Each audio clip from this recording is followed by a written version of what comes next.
Muito bem-vinda, doutora Malu. É um prazer poder fazer esse papo aqui contigo sobre um tema super relevante. Eu vou me apresentar aqui um pouquinho para quem também não me conhece. Eu sou o Fábio, depois eu te passo a palavra, doutora. Eu sou o Fábio Forcassin, especialista na área de remuneração e benefícios. Trabalho já nesse tema há mais de 20 anos e tenho feito algumas conversas bem interessantes para trazer um pouco diversas temáticas, né, e como que isso se encaixa com remuneração. E hoje a convidada especial aqui é a doutora Malu, especialista em diversos temas. Queria que você se apresentasse um pouquinho, Malu, e a gente já começa aqui na pauta. Bom, boa noite aí para todo mundo. Eu sou advogada, mais ou menos 36 anos, trabalho na área de consultoria trabalhista e sindical para empresas, né? E muito perto dos RHs, então por isso que eu acabo tendo uma experiência de participar desses projetos mais internos, desde remuneração variável, tudo isso, e a gente, com essa nova legislação, eu acabei me envolvendo em alguns projetos, né, de mapeamento de Legal. gaps e tudo isso, então vamos conversar um pouquinho. Não, muito legal. Essa experiência de ter advogado muito perto do RH é muito rico, né? Porque a minha carreira inteira eu fiz projetos, trabalho com projetos ainda, inclusive na Benera.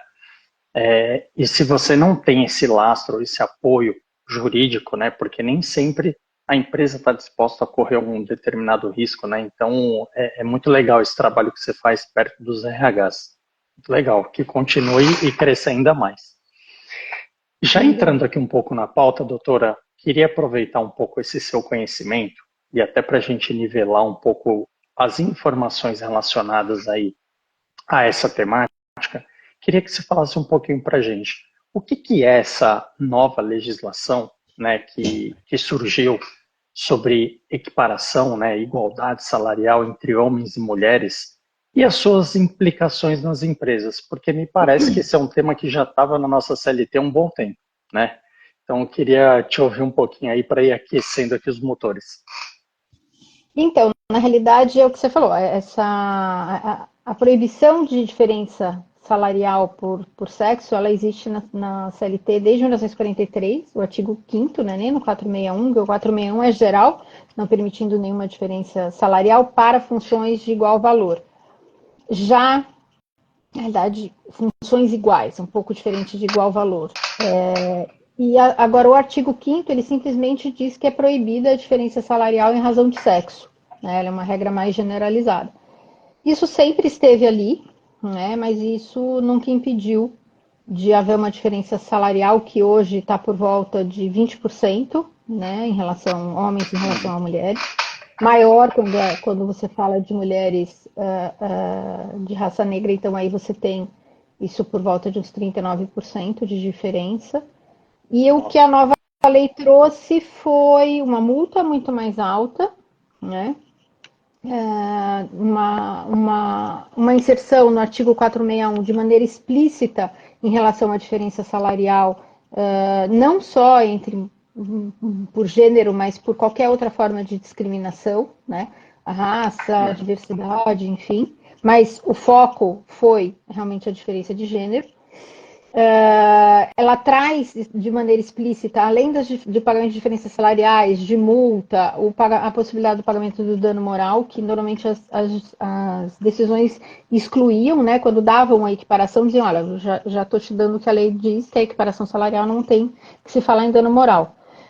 E trouxe o polêmico relatório de transparência salarial, que, na realidade, todas as medidas judiciais que existiram foram em relação ao relatório, não a diferença em si, né, da questão da obrigação. Lembrando que o relatório é para empresas acima de 100 empregados, mas a obrigação da igualdade salarial é para empresas de qualquer tamanho. Né, não ficar no inconsciente coletivo de que se eu não tenho 100 empregados, essa lei não é para mim. É só o relatório que não é para você. A lei é. E, doutora, você tocou num ponto chave e crítico. E a minha sensação aqui é que a questão do relatório gerou um frisson muito grande no mercado, né? E a sensação de todo mundo está um pouco perdido, sem saber o que fazer, para onde vai, divulga, não divulga, o que, que eu faço, isso vai me expor. E qual que é a sua impressão sobre essa questão do relatório, né? Olhando um pouquinho as dores que isso causa para as empresas, né? Qual a sua impressão sobre esse tópico específico no mercado? Eu acho que o grande problema do relatório é que o relatório trata de uma realidade que é o CBO, que é a Classificação Brasileira de Ocupação, que deveria ser o guia para as empresas, mas não é, por questões práticas do ponto de vista que ele estaria defasado. Por outro lado, como foi algo que nunca impactou muito nas empresas, então elas nunca se preocuparam em tomar algumas medidas para entrar em contato com o Ministério do Trabalho, coisa que sempre pôde ser feito desde 2002, quando foi a última atualização do CBO, e dizer, olha, essa função, enfim, pedir CBO, se entrar em contato, isso seria possível, mas nunca foi feito, porque na realidade não tinha uma implicação muito prática, né? Quando a gente faz do dirigente na área trabalhista, você pega muito CBO errado. Então, com isso... Isso é uma dor de cabeça para as empresas, né? Porque isso impacta em várias situações, né? Então, você tem um relatório que pega, primeiro, dados de 2022, então, que já está defasado em relação à realidade das empresas hoje, e nos últimos anos você teve algumas empresas investindo mais em questões de diversidade, tudo isso, né? Você tem o CBO versus uma estrutura de cargos em que dentro de um mesmo código macro do CBO, que é só o primeiro numerinho dele, você tem vários níveis hierárquicos. Então, você acaba tendo diferenças salariais por níveis hierárquicos dentro de um mesmo código. Então, isso pode dar uma aparência de uma divergência salarial que eventualmente não exista, né? Por outro lado, descer em minúcias, você geraria riscos de ferir uma LGPD, de trazer dados que seriam dados pessoais. E só um parênteses, eu diria que a transparência salarial, quer dizer, o dado salarial ser algo que feriria a LGPD, é algo que eu entendo que ainda vai ser discutido. Talvez isso chegue no Brasil, mas, por exemplo, hoje, né, na Europa tem a diretiva de transparência em que os países têm que permitir aos empregados saberem os salários uns dos outros livremente a hora que quiserem, requerendo ao RH, quando tiverem um motivo, por exemplo, eu quero saber se você está ganhando mais do que eu, então eu vou lá e peço, olha, eu quero saber o salário do Fábio, eu quero saber o bônus dele, para saber exatamente essa diferença. Então, eu acho que isso é um tema que também ainda vai vir muito para discussão. E aí você tem a segunda parte, que é o relatório que diz, eu tenho uma estrutura de cargos e salários, eu tenho essa planificação, enfim. O que aconteceu? Ficou muito desconexo, né? Houve vários problemas de comunicação, empresas que sofreram alterações societárias. Então, por exemplo, eu tive clientes que em 2022 eram CNPJ, 24 era 8, os relatórios não se conversaram, e acabou aparecendo como se eles não estivessem respondendo o questionário, e eles tinham respondido, né? Por outro lado, essa diferença toda, do ponto de vista prático, no meu entendimento, acabou gerando um esvaziamento do relatório.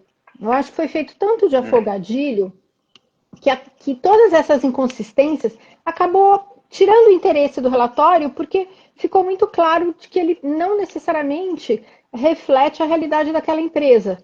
Então, muitas empresas e vários clientes meus, o que a gente fez? A gente fez a publicação com um disclaimer, né, dizendo, olha, isso aqui é um CBO, existe uma estrutura de cargo e salário, isso aqui é um dado de 2022, a gente está numa situação diferente, a empresa cumpre a legislação, enfim. Porque realmente eu acho que foi feito tudo muito rápido, por isso que deu toda essa polêmica.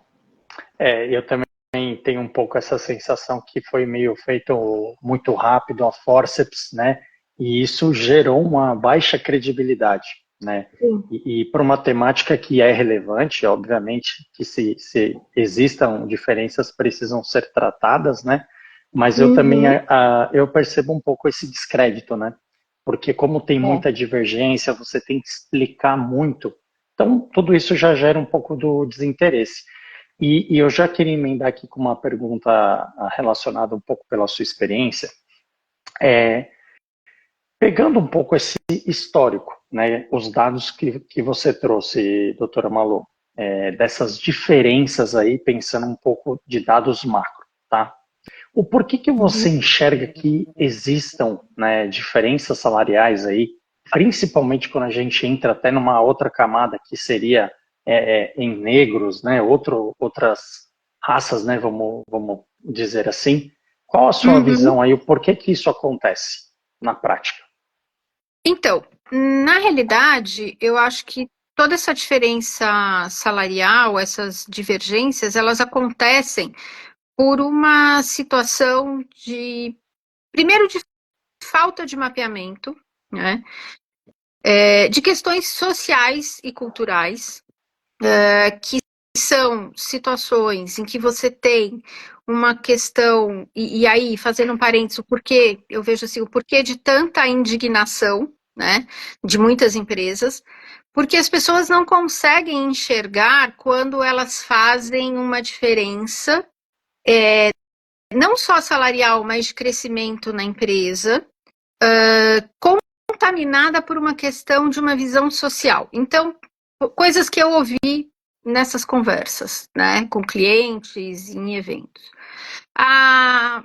Por que da diferença salarial no salário de entrada? Que não deveria haver. Né? A rigor, se eu estou sendo contratada para uma função, estou sendo contratada, homem ou mulher, para uma função em que se eu tenho uma estrutura de cargos e salários, eu vou entrar num determinado nível. Né? Por exemplo, a legislação europeia não permite que você use o background do empregado antes dele entrar na empresa como um critério para a remuneração dele ser maior do que alguém que está entrando. Então tem que entrar igual. Todo mundo, por mais que a gente tenha aqui uma faixa salarial inicial, né, que em suma os planos de cargos e salários possuem, o que você está trazendo na Europa, obrigatoriamente você tem que trazer todo mundo no mínimo.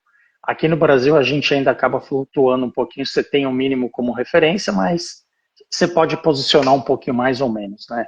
Acontece isso na prática. Que é um grande risco para a legislação brasileira também, porque toda justificativa de diferença salarial que existe no 461, entre homens também, entre mulheres e entre homens e mulheres, o que for, ela parte do pressuposto do primeiro dia da empresa para frente. Tá? Então, se você disser assim para mim, Maria Lúcia, mas eu te contratei ganhando 2.000 e contratei o Luiz ganhando 3.000, porque o Luiz tem mais experiência, ele já vem com mais experiência. Se eu entrar com uma ação de equiparação salarial, eu vou ganhar fácil, porque você tem duas justificativas, né, de tempo, que é tempo na função, uma diferença superior a 2 anos, ou tempo na empresa, uma função diferença de 4 anos. Para eu poder ter essa divergência já quando eu entro, eu tenho que ter uma medição de produtividade e perfeição técnica, que você não consegue isso, quando você não consegue saber se a pessoa tem maior perfeição ou produtividade ou perfeição técnica no primeiro momento em que ela entra na empresa. Então, assim, o 80, 100, 120 é a tempestade perfeita para quem quer ganhar uma ação de equiparação salarial. E somado a isso, você ouve coisas assim, a mulher negocia pior o salário. Ou, por que você não... Como que você faz o critério de crescimento na empresa? Quando você começa a investigar, e isso eu fiz em alguns clientes, a gente começou a conversar mais profundamente, você percebe, assim, critérios que as pessoas nem conseguem perceber que prejudicam a mulher, né? Então, é uma coisa que é inconsciente. Por isso que ficou todo mundo tão revoltado, porque as pessoas não conseguem enxergar. Então, o que eu acho que essa lei trouxe de bom vamos olhar e vamos ver se a gente tem coragem de olhar para isso, tirando os nossos véus, né? Inconscientes, né? De questões sociais. Então, não olhar para aquela pessoa e dizer assim, ela vai sair de licença maternidade, então eu não posso pagar muito. Mas ela está numa idade que de repente ela vai ter filho. Mas ela vai cuidar da família. Mas, entendeu? Quer dizer, a pessoa não percebe, mas ela faz isso. Eu tive clientes que eu conversei que, assim, a médica do trabalho, dizia que para crescer na fábrica você tinha que passar de uma operação de operadora para operadora preparadora, né? E a médica não autorizava as mulheres serem preparadoras, porque ela dizia que não era uma função que era adequada para mulher. Isso não existe, a gente está no século XXI, pelo amor de Deus. Né? Eu sempre falo, A rainha da Inglaterra era mecânica de caminhão. Então, perder essa questão cultural, perder esse preconceito intrínseco que a gente tem sem perceber, eu acho que vai ser o caminho mais complicado, né? E vai ganhar quem tiver coragem de enfrentar de verdade e vencer isso. Esse ponto que você tocou, doutora, ele é sensível porque esse inconsciente coletivo, né, podemos dizer assim, ele empiricamente, ou ele está permeando todos os lugares. Por quê? Eu trabalho há mais de 20 anos com remuneração, né, em grandes empresas, talvez isso também é um privilégio da minha parte nesse sentido. Por quê?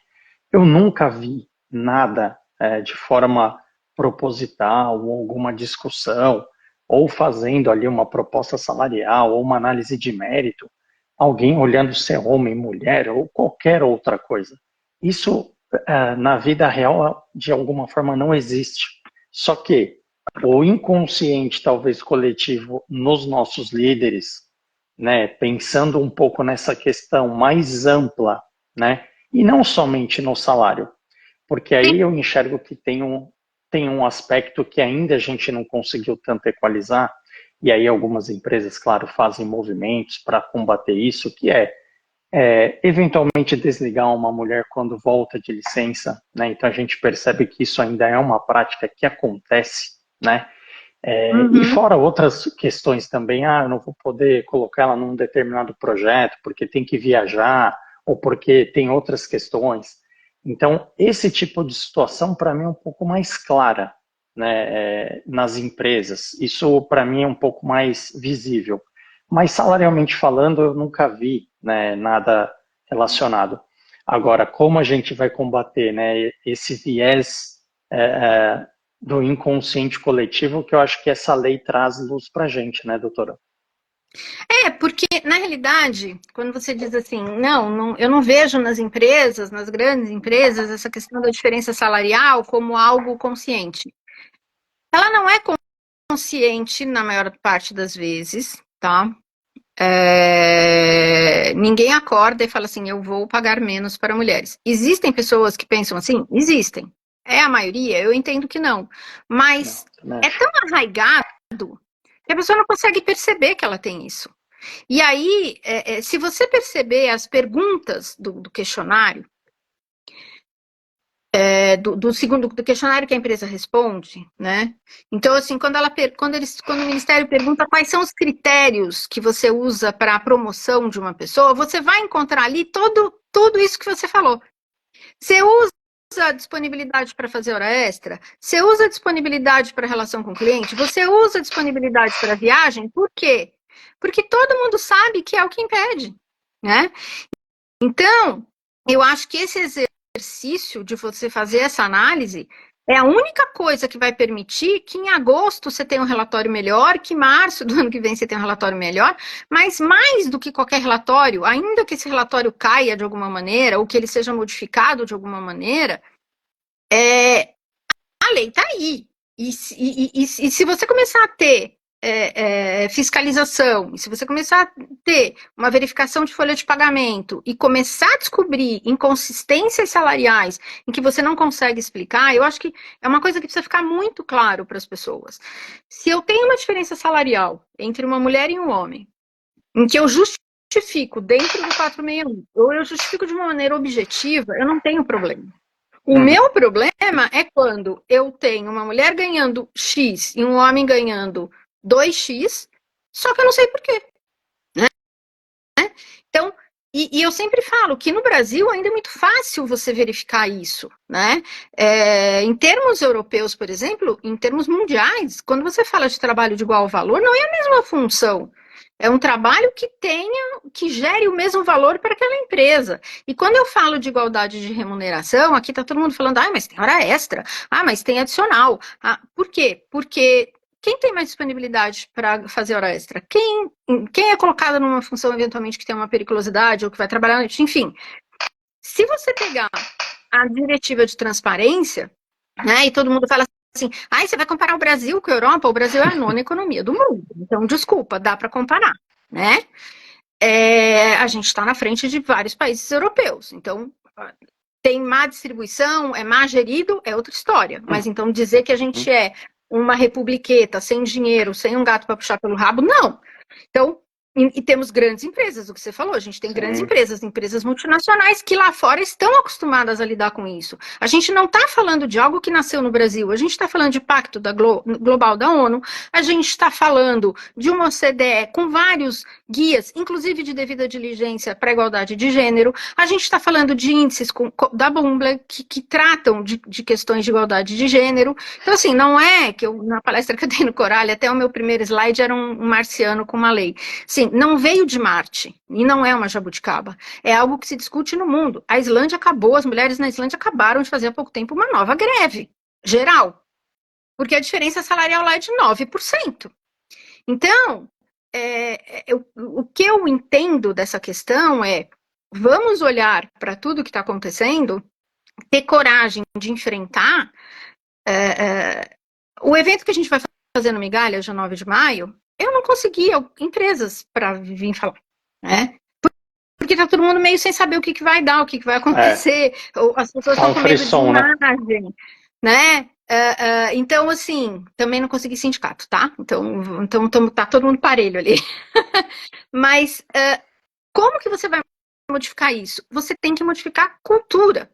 E você não faz um omelete sem quebrar ovo. Então, é o que eu falo. O mérito para mim dessa lei, eu acho o relatório mal feito? Acho. Acho o relatório feito de afogadilho foi ruim? Acho. Por outro lado, será que a gente estaria aqui discutindo se eu tivesse até 2032 para chegar numa igualdade salarial? Ou não, que eu não tivesse até 2000, ou que eu não tivesse até 2032, que eu tivesse o artigo 461 com a redação que ele tem hoje, com a multa que ele tem hoje, sem que isso fosse para um relatório a ser publicado, a gente estaria aqui discutindo? Porque nenhuma ação judicial questionou o artigo 461. Questionou-se a publicação do relatório. Com critérios, inclusive, de que fere a LGPD, não, todo mundo já viu que não fere. Que o CAD disse que fere concorrência e o próprio CAD disse, olha, essa nota técnica que saiu, que você nem acha mais na internet, essa nota técnica não é minha, não é geral, e eu não acho que fere livre concorrência. Então, assim, são critérios que estão em decisões judiciais que sequer tem uma coisa. Mais uma vez, você tem o quê? Um viés, sem perceber. Então, assim, quem é de RH, né, você trabalha na área, você sabe disso, quem trabalha em RH vai ter que ter a coragem de começar a olhar para isso e fazer com que os outros líderes da empresa olhem para isso. A gente não está numa situação, por exemplo, como União Europeia, de ter cota para conselho de diretoria. Né? Mas eles tiveram X anos para cumprir a cota. Mas é uma cota. Esse ponto de posicionar, né, de alguma forma, eu vejo um pouco essa questão entre homens e mulheres, né, salarialmente falando, como só a pontinha do iceberg. Porque o que está por baixo são questões mais intrínsecas que, por algum motivo, as empresas, de alguma forma inconsciente, negligenciaram ou foram tratando de forma muito leve, né? Sim. E aí, na hora que você tem a imposição de uma lei, e aí a sensação ruim, né, que só funciona quando você impõe alguma coisa, e aí essa é a sensação ruim que eu acho que as empresas ficam no final do dia, né? Mas tem uma questão, por mais que a gente olhe o histórico, né, os últimos 30 anos, melhorou muito o posicionamento de mulheres em liderança, em conselho, em diretoria, em posições de CEO, mas ainda são números muito pequenos, né? Pelo tamanho da nossa economia e pelo potencial, né, que as mulheres têm aí de ocupar cadeiras tão relevantes quanto qualquer outro homem, né? Não tem nenhuma negligência, não deveria existir, né, esse tipo de diferença, né? Mas talvez quando colocarem uma cota, eventualmente a gente vai ter que ir lá e cumprir, né? Aí essa é a sensação ruim. Entendeu? Espera-se que não se chegue a isso, né? Mas... eu também espero. Eu queria aqui aproveitar, pessoal, a audiência rotativa, todo mundo que está aqui na live, queria estimular vocês a trazerem perguntas também para a gente ir respondendo e trazendo um pouco o ponto de vista de RH e um pouco do ponto de vista jurídico. Tem algumas perguntas aqui, doutor, eu vou ler, ó, e aí a gente vai discorrendo também sobre elas, ó. O Amaury perguntou aqui, as multinacionais devem seguir a política de suas matrizes? Essa é uma pergunta.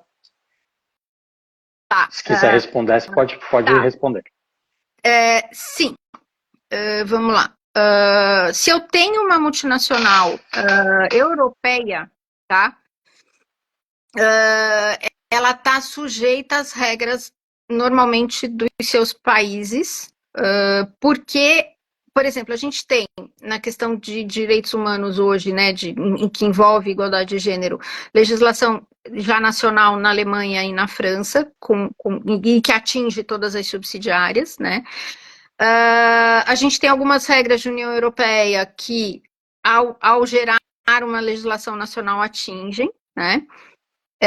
Então, em alguns casos, sim, ela tem que seguir, porque eventualmente está numa lei, mas também o que deve se analisar hoje, se você olhar para regras voluntárias, vamos dizer assim, né, que são as boas práticas que você tem de pacto global, que você tem, inclusive, de diretrizes de OCDE, você tem esse fomento para que, especialmente as multinacionais, né, tenham um cuidado de não criar em outros países condições piores de trabalho do que eles têm na sua matriz, né? Então, é um movimento mundial e no Brasil não tem uma obrigação que isso aconteça. No Brasil, sequer você tem condições, por exemplo, de um acordo transnacional, sindical, porque os sindicatos internacionais não têm competência jurídica legal para atuar no Brasil, né? Mas eu entendo que é bom que isso aconteça quando você tem uma condição melhor. Agora, você pode estar falando de multinacionais que são de países em que você tem essa diferença muito maior. Então, vai depender muito de você ter ou uma obrigação legal te fazendo ter o mesmo cuidado nas subsidiárias, né? Ou até uma vontade que isso aconteça. Mas, de qualquer maneira, a legislação nacional ela tem que ser seguida obrigatoriamente, ainda que, por exemplo, você seja de um país que não tenha essa condição de igualdade de gênero, ou tenha até alguma condição pior. Tá claro. Teve uma outra pergunta aqui relacionada a benefícios. E aí eu entendo que, normalmente, o pacote de benefícios ele já é aplicado para 100% da população, né? Seja ele segmentado por nível hierárquico. Então, essa é uma questão que eu enxergo com menos diferença, né, nas práticas. Eu não acredito que exista, tá? Mas os benefícios, eles entraram também nessa questão de legislação? Não. E eu vou agregar a pergunta, não entraram. Não, né? Então, na realidade é assim. Vamos lá. O que então, são benefícios? Doutora, eu vou te colocar, já agregando, se também entra na legislação, já fazendo um adendo aqui na colocação do colega, se toda a prática de remuneração variável, né, seja ela comissão, meta, PLR e incentivos de longo prazo, eles também fazem parte desse pacote? Tá, então vamos por partes. Primeiro, benefício só é benefício pela legislação brasileira. E quando a gente fala de benefício, eu não posso falar de benefício sem considerar legislação trabalhista mais legislação previdenciária, tá? E fiscal. São os que na CLT estão no artigo 458 e são os que na legislação previdenciária estão no artigo 28, parágrafo 9º, que diz o que não é salário. Então, plano de saúde, previdência privada, plano odontológico, vale alimentação, vale refeição, isso não é considerado salário, desde que dentro dos critérios da lei trabalhista e previdenciária. Então, isso não entra, tá? Isso não entra no Brasil, tá? Isso entra fora. Na Europa entra, aqui não entra. Por que não entra? Porque não é salário. PLR entra? Não, PLR não entra, tá? Porque PLR não é salário. Bônus entra? Entra. remuneração variável entra hora extra entra, adicional entra, tudo que for salarial entra, ainda que variável. Plano de cláusula por exemplo, de manutenção na empresa, né? Ou hiring bônus, ou tudo isso entra. Por quê? Porque são verbas salariais e são verbas. Por quê? Porque ele visa ser um incentivo ou uma remuneração daquela pessoa pelo trabalho que ela está te prestando, pelo valor que o trabalho dela traz para você. Legal. Então, as remunerações variáveis entram, mas benefício não. Você tocou num tópico que nem estava tanto aqui no roteiro, e eu gosto de a gente ir colocando outras questões aqui. Vamos partir de um princípio que existe, né, a prática de hiring bônus. Então, eventualmente, você contratou ali um colaborador para uma determinada posição ou nível hierárquico e ofereceu um hiring bônus. Eventualmente, se você vai, em algum momento, contratar ou homem ou mulher antes ou depois, independente, e você não ofereceu esse hiring bônus, eventualmente isso gera alguma exposição para a empresa, pensando na legislação, né, de diferenças salariais? Então, mais uma vez, depende. A advogada adora falar depende. Na realidade, depende por quê? Porque é o que eu falei. Se você tem uma justificativa, por exemplo, eu estou pagando um hiring bônus porque aquela pessoa vai vir por um cargo extremamente estratégico, em que essa pessoa já traz para mim uma contribuição que eu preciso, ou até porque eu estou tirando de uma outra empresa, o que for. Mas se eu tenho uma justificativa que seja objetiva, né, que eu consiga justificar de maneira objetiva, isso não é um problema. O problema é, por que eu tenho um hiring bônus para homem e não tenho um hiring bônus para mulheres, por exemplo? Isso é algo que pode ser mapeado facilmente, é só o Ministério do Trabalho chegar lá e falar, olha, eu queria ver todos os seus hiring bônus. E aí você tem de homem, tem de mulher, mas ou só tem de homem e não tem de mulher, né? Sim. Então... Posso te dizer que eu já fiz diversos e não tem questão de homem e mulher, já fiz para vários, tanto homens quanto mulheres, porque, de novo, é uma prática que é para posição, né? E aí é um pouco da minha experiência aqui, olhando quando eu fui executivo nas empresas, né? E até aqui dentro da consultoria, mas eu acho que é um mapeamento interessante, até para a empresa começar a pensar, falar, poxa, eu de fato, eu estou aplicando isso só para um determinado sexo ou não? Ou isso para mim é uma prática comum, né? Foi o que a gente falou de ter a coragem de olhar sem justificativas prévias, né? E realmente poder perceber, não, tá ótimo, o meu critério é totalmente objetivo, justificável, né? Seja dentro da legislação, seja dentro de uma estrutura de cargos e salários, você não vai ter problema. O problema é se você não conseguir justificar. Doutora Malô, complementar aqui a pergunta, se a ajuda de custo entra também nessa questão. Não, a ajuda de custo, ela não é remuneração, tá? A ajuda de custo para ser pago, eu tenho que ter um custo, que eu vou ajudar a pagar esse custo. Então, por exemplo, empresa que dá uma ajuda de custo e não existe nenhum custo, ela está com baita problema fiscal, porque a legislação de imposto de renda, é o que eu sempre falo para as empresas, né? Principalmente quando eu faço as due diligence. Quando você olha para essa área de benefício, para essa área de ajuda de custo, pelo amor de Deus, olha a CLT, mais legislação previdenciária, mais legislação fiscal. Porque a CLT, às vezes, ela traz lá, ajuda de custo não é salário. Mas o imposto de renda diz o seguinte, ajuda de custo não é uma verba remuneratória, ou seja, não é uma verba que me gere renda e, consequentemente, seja a base de imposto de renda, se eu tenho um custo e eu reembolsei aquele custo, igual ou menor. Exemplo, estou no home office e vou pagar R$200 de ajuda de custo para banda larga, mas o empregado gasta 50. O imposto de renda vai considerar 150 como salário. Então, é muito importante que as empresas não vejam, né, a mesma coisa, aquela discussão do prêmio, o prêmio por mera liberalidade, que na CLT está uma coisa jogada, mas você tem uma solução de consulta da Receita Federal, com critérios. Então, às vezes, o teu risco na parte de benefícios, auxílios, é muito maior numa parte previdenciária e fiscal, e se você não olhar para isso, você está com um risco grande, e você tem que olhar a jurisprudência de carta e tem que olhar tudo isso, do que, a gente está saindo um pouco do assunto, mas enfim, por que eu falo isso? Porque, assim, existem umas remunerações que as pessoas criam, né, de variáveis ou flexíveis, em que você começa a botar lá dentro ajudas aleatórias, que isso vai gerar um problema. E, às vezes, vai gerar, nesse caso dessa lei, vai gerar 2 problemas. Que, por exemplo, se eu tenho homens com ajuda aluguel, ajuda isso, ajuda aquilo, e eu tenho mulheres sem nenhuma ajuda, eu já começo a ter uma diferença, né? E se aquela ajuda for considerada salário, aí piorou, entendeu?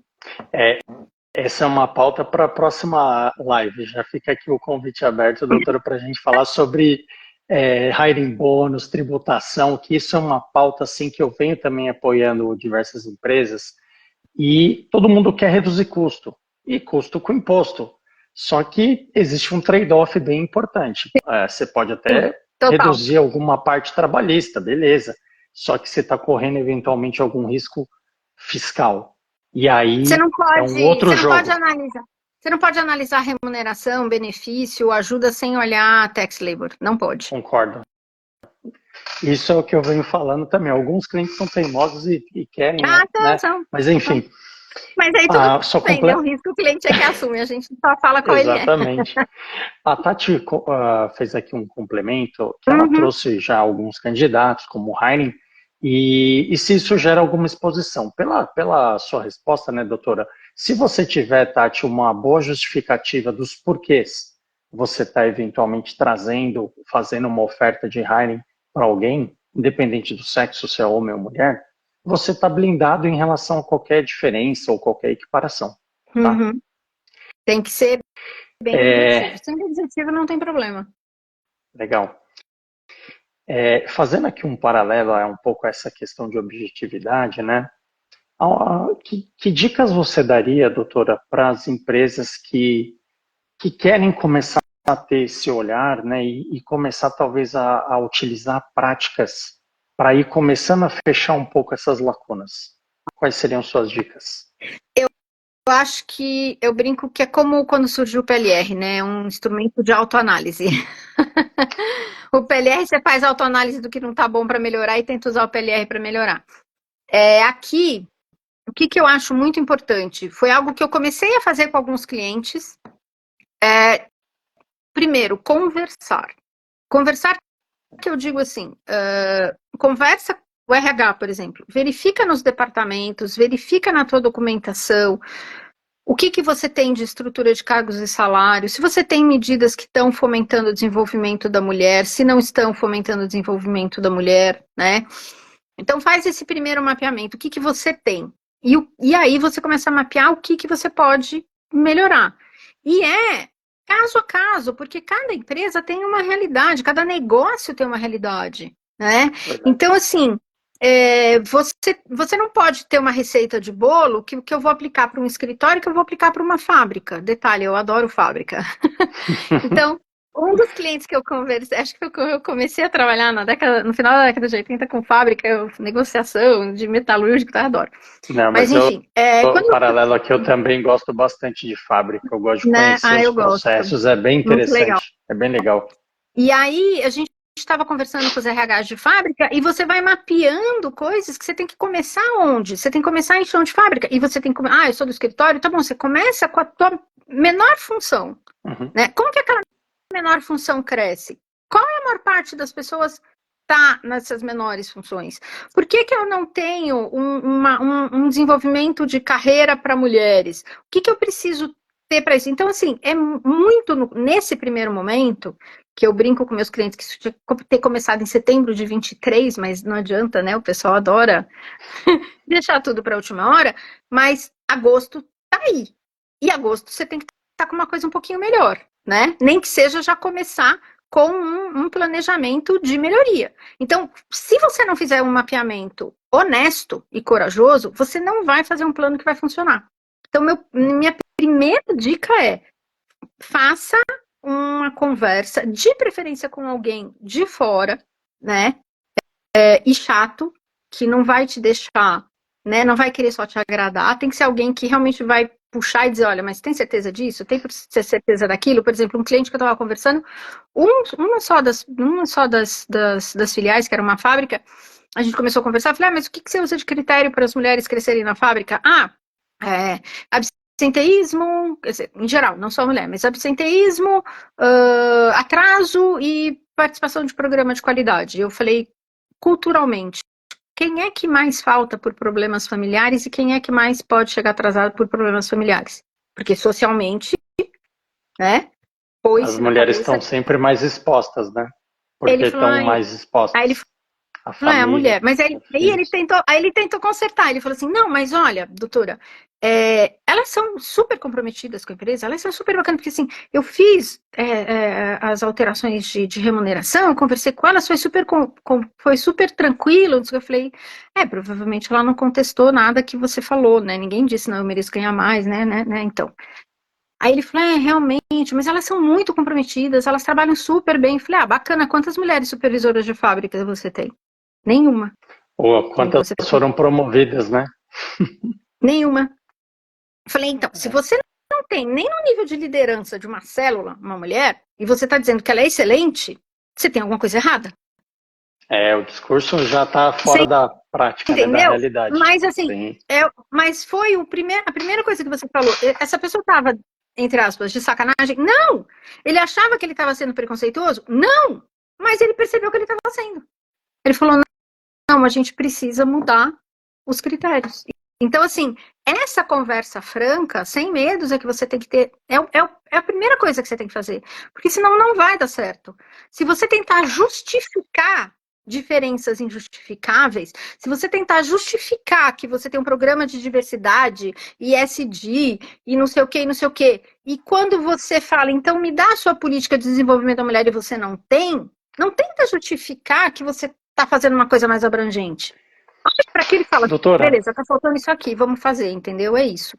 Pegando um aspecto aqui, a gente já talvez volta aqui para a questão, mas você tocou num tópico que é bem interessante e até expandindo um pouco aqui nesse sentido de práticas de ESG, né, práticas globais, uma série de questões.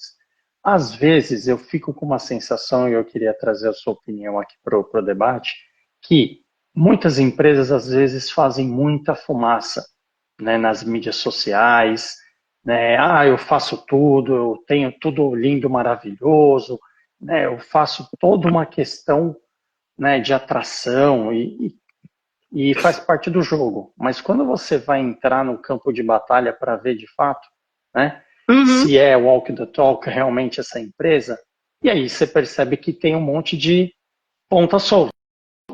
Né? E eu acho que é um pouco desse seu diagnóstico, que não adianta às vezes você ter um discurso, né, lindo, bonito, maravilhoso, se a prática ela não condiz, né, com essa realidade. Então, eu acho que o medo das empresas do relatório é esse. Porque, veja, se eu respondo num relatório que eu não tenho, porque o que eu vou responder, o que eu respondi no relatório é algo passível de uma fiscalização comum. Sim. Né? Tem responsabilidade legal, né? E uma responsabilidade legal porque eu estou fazendo uma declaração sob as penas da lei. Se eu digo que eu tenho uma política que eu não tenho, vai dar algum problema depois, em algum momento. Então, óbvio, as empresas responderam que tinham, que não tinham. Aí você pega um relatório de uma empresa que ela não tem um programa de desenvolvimento de mulheres e você pega no site dela um marketing de diversidade dizendo que ela tem meta de ter, sei lá, vou chutar aqui, tá? 30% das mulheres na diretoria. Como que você vai ter 30% de mulheres na diretoria na sua diversidade se você sequer tem um programa de desenvolvimento da mulher? Entendeu? Então é exatamente o que você falou. É por isso que você tem sites hoje que você pesquisa greenwash, que você pesquisa social wash. Por quê? Porque quando eu dou as palestras de diversidade, meu primeiro slide é um monte de fruta. Eu pergunto qual sabor que você gosta, porque normalmente diversidade é de comer, né? Sabe aquela pergunta, isso aqui é o quê? É de comer? Porque assim, de verdade não é. Muitas não é. Então, quando eu falo que se você realmente quer fazer de verdade, você tem que ser honesto consigo mesmo. A empresa tem que ser honesta consigo mesmo. E tem que ter coragem de dizer, bacana, a gente realmente está com gap aqui, vamos resolver. Né? Porque é a impressão que você tem, eu tenho também. É muito marketing e pouca consistência. A minha sensação às vezes fica com não só essa questão, né, de homens e mulheres, salários, mas expandindo um pouco aqui, eu fico às vezes com essa sensação, né? Uhum. E trazendo também aqui um paralelo, doutora, de projetos, né, de tudo que eu também já fiz em diversas empresas, normalmente quando a gente implanta um plano de cargos e salários, né, ele empiricamente ele tem ali as suas condições, seus critérios, você tem que definir os steps, quando você vai promover, qual o tempo mínimo, qual a performance, né? Então você cria uma série de guides para você poder alicerçar o seu plano de cargos e salários. E aí, acho que fazendo um paralelo aqui com o que você comentou, que acho que é interessante aqui, uma dica para as empresas seria, legal, no momento que você criou o seu plano de cargos, você tem ali uma série de critérios que você definiu e você vai aplicar. O que as empresas e a gente tem que começar a olhar é se de fato esses critérios eles favorecem alguma determinada classe, sim ou não. Porque é um pouco do que você comentou. Se você coloca absenteísmo eventualmente como um critério, né, automaticamente você está falando que eventualmente as mulheres podem faltar mais do que os homens, né? Elas carregam essa carga de ter que cuidar dos filhos, de ter que ir para a escola, né? Muito mais do que os homens, né? Não que os homens não possam ir, mas a gente sabe que o volume de mulheres é muito maior, né? Então esse é um ponto que eu acho... A empresa está dentro de uma sociedade, né, Fábio? Sim, faz parte. E eu também já tive a experiência aí bem interessante, talvez mais em algumas indústrias mais maduras, que talvez tenham práticas diferentes, de você ter realmente nas trilhas de carreira, né, como você comentou, principalmente na base da pirâmide nas fábricas, já você define que tipo de trilha aquele profissional pode seguir dentro da empresa, independente se é homem ou mulher. Se ele atingir esse nível de maturidade, de proficiência, de qualificação, automaticamente ele vai para o step 2. Então, isso são práticas que você talvez consegue amarrar e fugir um pouco dessa seara aí, né, de diferenças e aplicando regras mais igualitárias, né? Acho que são pontos interessantes. E, por exemplo, você falou, né? Eu vou atingir um determinado nível. Então, vamos mapear como que esses treinamentos estão sendo feitos, né? Se eles realmente não têm nenhum viés discriminatório. Realmente olhar para aqueles critérios e verificar, não tem discriminação aqui, é realmente objetivo, e mais do que isso, né? Hoje você não tem uma situação de igualdade. Quando a gente fala de equidade, né, de equidade de gênero, é o que a gente falou no começo, que é o que você falou no começo também. Não, a gente não pode falar só de salário. Salário é uma situação. Você tem toda uma estrutura para baixo dele que está fazendo com que aquele salário seja diferente e com que aquela mulher não tenha um desenvolvimento de carreira como um homem tem, né? Porque eu tenho condições sociais? Tenho. Eu tenho essa questão, a mulher cuida... Tá bom, então o que eu, como empresa, posso fazer para tentar mudar essa cultura? E que eu, por exemplo, uma das perguntas no questionário era se você tem políticas de divisão de trabalho familiar. Mas como que a empresa vai fazer isso? Simples, se ela tem um programa de dar para as mães, por exemplo, 1 dia, 2 dias por semestre, por exemplo, para levar o filho ao médico. Tem alguns raríssimos instrumentos coletivos que tem isso. Nenhum tem o pai. Então, primeira coisa. O pai está sempre excluído em várias questões, né? O empregado ou a empregada que tenha filho, ou que tenha a guarda, né, da criança, porque aí você envolve o homoafetivo, envolve tudo, então, né, já que a gente vai ser plural, vamos ser de verdade, tem direito a tal coisa. Licença paternidade. Faz uma pesquisa e vê nas empresas cidadãs quantos homens tiram a licença paternidade de 20 dias. Nossa, é baixíssimo esse índice. É baixíssimo. Então, como que eu, como empresa, vou gerar uma cultura de igualdade de condições parentais? como que eu posso tentar fazer essa modificação dentro do meu ambiente de trabalho, né? De considerar que as pessoas são iguais e as pessoas têm obrigações iguais. Porque você vê diferenças culturais de criação de homens e mulheres ainda hoje, que eu acho absurdo do absurdo, mas enfim, né? E você vê nas pautas trabalhistas, sindicais e de tribunais, a mulher não é vista como uma pessoa que trabalha. A mulher é vista como uma mãe de família que também trabalha. E toda a proteção é para ela ser mãe. E não, quer dizer, o trabalho não pode atrapalhar a função única dela, que é de ser mãe, ou mãe de família, né? Ainda que ela não tenha filhos. Então, você precisa tirar isso também dessas pautas. E fazer o desenvolvimento, eu fiz uma pesquisa de cláusulas de instrumento coletivo, precisa ter cláusula para mãe. Não tem cláusula para papai e não tem cláusula para mulher. Maioria. Entendeu? Eu não lembro então, de ter visto nenhuma relacionada a homem. É muito para mim, o ó concurso do problema foi o STF dizer que a mulher comerciária não pode trabalhar igual ao homem comerciário, porque a sociedade impõe a ela funções. Então ela não pode trabalhar na escala que o homem trabalha, 3 domingos de trabalho e 1 de folga. Tem que trabalhar um domingo, 5 domingos, não porque ela tem roupa para lavar, porque ela tem janta para fazer. Isso é ridículo. Quer dizer, e se ela é sozinha? E se ela não é ela que cozinha? Se é o marido que faz? E se ela não quer fazer nada? E se ela quer trabalhar? Não pode? Trazer à tona um capítulo de proteção ao trabalho da mulher de 1940, para mim, é a morte, entendeu? E você vê isso numa Corte Suprema. Isso é ridículo.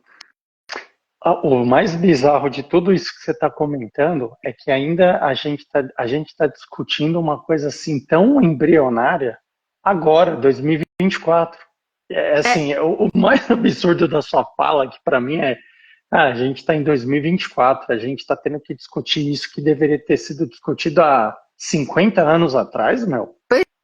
Parece uma bizarrice assim sem tamanho, né, doutora? E é tão retrocesso que, assim, a Constituição de 88, logo que saiu a Constituição de 88, com a igualdade de gênero prevista na Constituição, o que foi o entendimento judicial e jurídico, né? O capítulo de proteção à mulher não foi absorvido pela Constituição Federal, porque ele não gerava proteção e desenvolvimento da mulher, ele gerava proteção da família, o marido podia pedir demissão, aquelas coisas pela mulher. Então, aí começou a discutir. Não, a mulher tem que ter 15 minutos antes de folga de fazer hora extra. Por quê? Ela, por acaso, o organismo dela é diferente do homem? Né? Não, é como aquela médica. Não, a mulher não pode ser preparadora. Por que a mulher é preparadora de uma máquina? Qual o problema? Tem algum problema, né? Ela não pode fazer? Então, assim, você vê que a coisa é tão... que a pessoa justifica como uma proteção. Quer dizer, o STF dizer que a mulher não pode trabalhar 3 domingos e folgar 1, tem que trabalhar um domingo sim, um domingo não, revivendo um artigo da CLT de 1943, porque a sociedade impõe à mulher um grilhão, ele não pode tirar esse grilhão da mulher. A mulher não tem direito de escolher. É por isso que, assim, é o que eu sempre digo para as mulheres em geral, né? Eu não sou uma feminista louca, mas eu acho assim, ou você pega a sua vida na mão e para de achar que alguém vai resolver o seu problema, ou ninguém vai resolver, porque as pessoas têm esse viés, e é você que tem que dizer o que você quer. A mulher pode escolher não querer trabalhar? Pode, mas pode querer escolher trabalhar. Né? Eu posso ser a rainha da Inglaterra e ainda assim ser mecânica de caminhão? Posso. Eu acho que esse é o problema. Você tem que ver as pessoas, e talvez eu tenha isso, não só em relação à mulher em tudo, mas porque eu trabalho desde 94 com crianças e jovens com deficiência intelectual. Gente, ninguém é incapaz de nada nesse mundo. Cada um tem o seu tempo, cada um tem o seu desenvolvimento, cada um quer e vai atrás, e você só tem que dar instrumentos. Então, não ache que excesso de proteção desprotege. Porque excesso de proteção não te deixa fazer o que você gostaria. Eu acho que, assim, tem que mudar as pautas sindicais, as mulheres têm que participar mais da vida sindical. Não é muito fácil no Brasil, porque a gente não tem liberdade sindical, os sindicatos são monarquias, né, estabelecidas, você tem quase que uma capitania hereditária no mundo sindical. Mas, assim,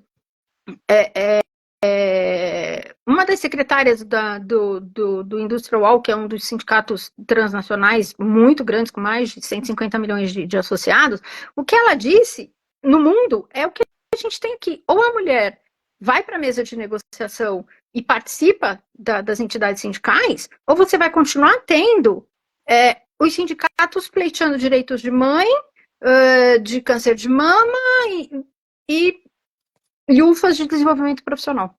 Então, o problema não é o relatório, entendeu? O problema é muito maior que um mero relatório de transparência. Sim, é um pouco do que a gente falou aqui, né, doutora? Isso é só uma pontinha do iceberg. Deixa eu só fazer a Luciana aqui da Fiesp falando pouquíssimas mulheres na vida sindical.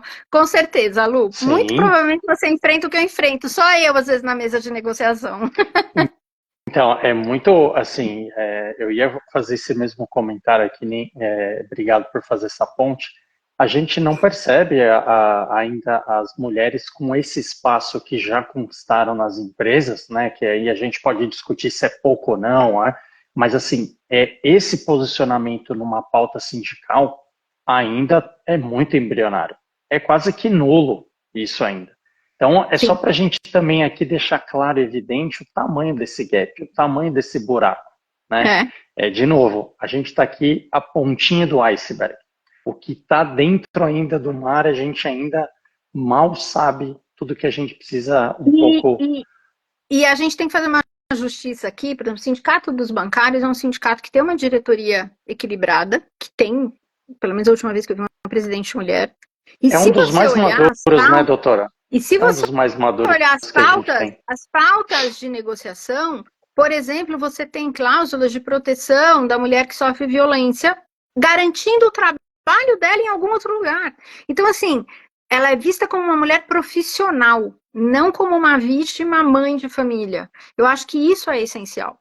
É você enxergar todas as pessoas que são, né? Eu sempre falo que o mundo ideal vai ser quando a gente falar as pessoas e parar, não ter mais adjetivo, né? Todo mundo tem capacidade e todo mundo pode se desenvolver. As empresas precisam enxergar isso, entendeu? Elas precisam ter coragem de olhar como fez aquele gerente de RH e falou, putz, eu preciso mudar isso aqui, né? E mudar, porque aí pronto, é um primeiro start, né? Em relação aos sindicatos, é mais difícil? Eu até brinquei que se tiver que fazer plano de adequação e participar sindicato em cliente meu, eu só negocio com diretora mulher. Se não me aparecer homem lá, não quero não. Vai trazer uma diretora mulher, não quero nem saber, porque o homem não vai saber o que tem que fazer. Por isso, porque você tem que algumas coisas forçar, entendeu? Mauri, coragem. Sim, essa com sindicato tem que ter coragem mesmo, porque aí é mais difícil. Mas, doutora, a gente está chegando aqui no final e, poxa, a gente tem bastante tema aí, bastante pauta, já fica aqui o convite para a gente fazer a próxima aí em algum momento oportuno. Mas queria aqui super agradecer a participação, o papo, acho que foi bem rico, foi bem interessante. Queria enormemente aqui te agradecer. Queria que você fizesse alguma consideração final aí para a gente poder já ir fechando aqui. Eu acho que para fechar o que eu tenho para te dizer, assim, é um primeiro passo, né? Pode ser que algumas coisas estejam saindo a forceps, mas é um primeiro passo. Eu espero que as empresas realmente olhem para esse assunto e que olhar para a equidade de gênero gere olhar para uma equidade geral, sem discriminação, né? E começar a dar passo a passo e criar os planos voluntariamente. Não espera alguém bater na sua porta, né? Já começa a fazer esse mapeamento, já começa a pensar num relatóriozinho melhor para agosto, com algumas medidas já implantadas. E é isso, o caminho é esse. Não tem jeito. Trabalhar mais, né, doutora? E falar menos. Sim. Né? Trabalhar mais, implementar ações e falar menos, né? Acho que... Exatamente. Menos marketing e mais ação. É verdade. Mas olha, eu queria agradecer aqui muito, doutora Malu, muito obrigado. Eu queria agradecer aqui todo mundo que também acompanhou a live, que esteve aqui com a gente. que participou ou também não tenha participado, porque fica a critério de cada um, mas super agradeço aqui a presença de todo mundo e a gente vai se ver em breve. E eu já queria também aqui aproveitar, pessoal, quem não segue a doutora Malu, por favor, comece a seguir a doutora Malu, acompanhe, ela tem bastante tema interessante, participa de bastante fóruns de discussão, acho que pode trazer sempre conteúdo bem interessante e relevante, tá bom? Mas, doutora, Obrigada, muito obrigado mais uma vez, viu? Muito Obrigada prazer. aí pelo convite e pela indicação do Amaury, né, que colocou a gente em contato. Exatamente, às vezes a gente se depara com alguns conectores, né, alguns anjos no meio do caminho que conectam pessoas, né? E eu costumo brincar um pouco que a vida ela é um pouco feita de conexões, né? Às vezes as pessoas vão aparecendo na nossa vida, vão surgindo, e isso faz com que você enriqueça, você cresça, você possa, né, trocar experiência. Uhum. Isso é muito, muito belo, né? Faz a gente crescer e amadurecer. Tenho clareza aqui que a gente, de alguma forma, possa ter contribuído, né, com um pouco mais de informação, um pouco mais de clareza, né? Então, acho que esse é o objetivo. Amaury, muito obrigado aí pelo contato, viu, da doutora Malu. Tô super feliz aqui. Obrigado. Tá Viu? joia, gente. Obrigada, Fábio. E para todo mundo, deem o primeiro passo. Tá certo, é isso aí. Pessoal, boa semana, muito obrigado mais uma vez. Se cuidem aí, boa semana. Obrigada. Beijão no coração de vocês Tchau. aí. Tchau, tchau.